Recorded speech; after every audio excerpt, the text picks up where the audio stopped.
चलिए एक सवाल है हमारे पास, कह रहा है आकृति 6.13 में, मतलब इस चित्र का नाम दिया है 6.13।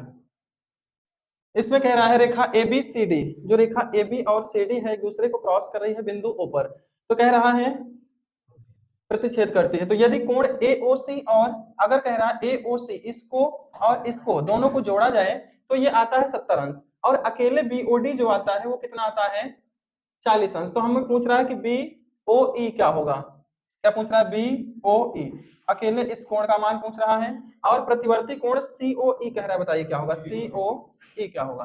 तो चलिए शुरू करते हैं। तो यहाँ पे क्या लिखेंगे, रेखा ए बी और सी डी एक दूसरे को बिंदु ओ पर काटते हैं,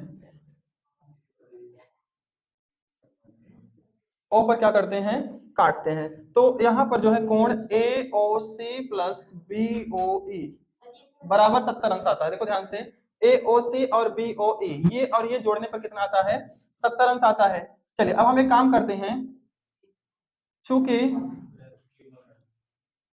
रेखा ए ओ बी, रेखा ए ओ बी एक सरल रेखा है, और सरल रेखा पर जो कोण बनेगा 180 अंश का होगा, तो यहां से जो है कोण ए ओ सी प्लस कोण सी ओ ई प्लस कोण बी ओ ई, बात नहीं बी ओ ई, बराबर कितना हो जाएगा 180 अंश रैखिक युग्म से,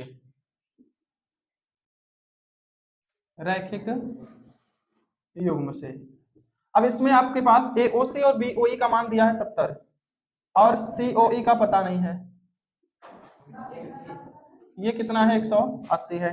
तो आप यहाँ से COE का मान निकाल सकते हैं, 180 में से 70 निकाल करके, तो COE कितना आ जाएगा, ये 110, कितना आ गया 110। लेकिन हमसे प्रतिवर्ती COE पूछा, जब भी प्रतिवर्ती कोण पूछे तो हमें 360 में से घटा करके उत्तर देना है। साली थोड़ा सा सही से रह जाओ, ठीक है। प्रतिवर्ती कोण COE 360 माइनस 110, तो ये आ जाएगा 250 अंश। पहला ये उत्तर हो गया। दूसरा भी हमें बताना है कि BOE क्या होगा, क्या कह रहा है BOE क्या होगा। चलिए तो BOE कैसे निकालेंगे, BOE